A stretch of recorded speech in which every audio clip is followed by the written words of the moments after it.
perkenalkan, nama saya Eka Wulandari, NIM 859791227, mata kuliah evaluasi hasil belajar.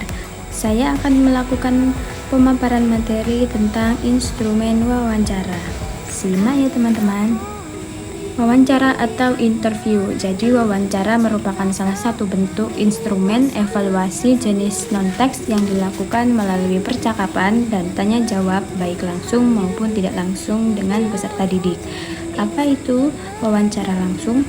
Wawancara langsung adalah wawancara yang dilakukan secara langsung antara pewawancara, interviewer, atau guru dengan orang yang diwawancarai, interview, atau peserta didik tanpa melalui perantara. Sementara wawancara tidak langsung itu apa sih? Jadi wawancara tidak langsung artinya pewawancara atau guru menanyakan sesuatu kepada peserta didik melalui perantara orang lain atau media. Jadi mereka tidak bertemu langsung dengan sumbernya. Wawancara memiliki tujuan yaitu 1. Memperoleh informasi secara langsung guna menjelaskan suatu situasi dan kondisi tertentu. 2. Melengkapi suatu penyelidikan ilmiah. Yang ketiga, memperoleh data agar dapat mempengaruhi situasi atau orang tertentu.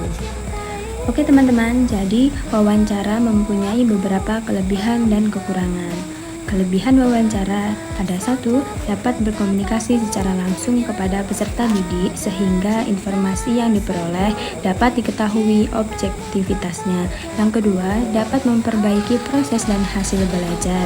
Yang ketiga, pelaksanaan wawancara lebih fleksibel, dinamis, dan personal.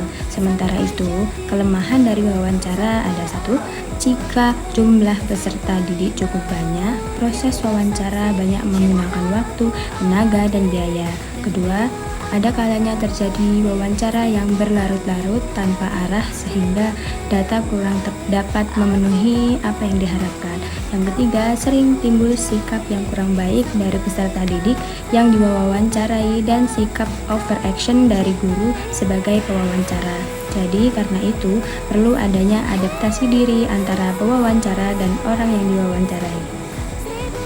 Nah teman-teman, agar tidak terjadi wawancara yang berlarut-larut tanpa arah, di sini ada beberapa bentuk pertanyaan wawancara. 1. Bentuk pertanyaan berstruktur. Apa itu? Yaitu pertanyaan yang menuntut jawaban agar sesuai apa yang terkandung dalam pertanyaan tersebut. Pertanyaan semacam ini biasanya digunakan jika masalahnya tidak terlalu kompleks dan jawabannya sudah konkret. Kedua, bentuk pertanyaan tak berstruktur, yaitu pertanyaan yang bersifat terbuka. Maksudnya peserta didik secara bebas menjawab pertanyaan tersebut. Yang ketiga, ada bentuk pertanyaan campuran, yaitu pertanyaan yang menuntut jawaban campuran, ada yang berstruktur dan ada juga yang bebas. Dalam menyusun pedoman wawancara, ada beberapa langkah-langkah yang perlu diambil. 1. Merumuskan tujuan wawancara. 2. Membuat kisi-kisi atau layout dan pedoman wawancara.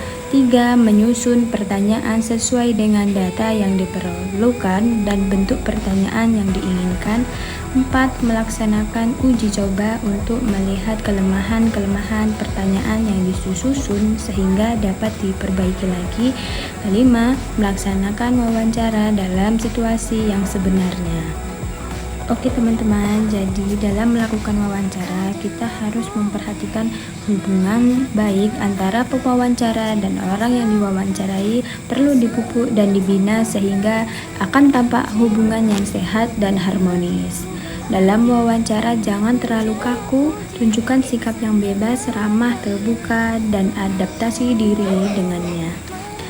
Perlakukan responden itu sebagai sesama manusia secara jujur dan hilangkan prasangka-prasangka yang kurang baik sehingga pertanyaan-pertanyaan yang diajukan bersifat netral serta pertanyaan hendak yang jelas, tepat, dan dengan bahasa yang sederhana. Saya rasa cukup sekian pemaparan materi yang dapat saya sampaikan. Kurang lebihnya saya mohon maaf. Saya Eka Wulandari mengakhiri. Wassalamualaikum warahmatullahi wabarakatuh.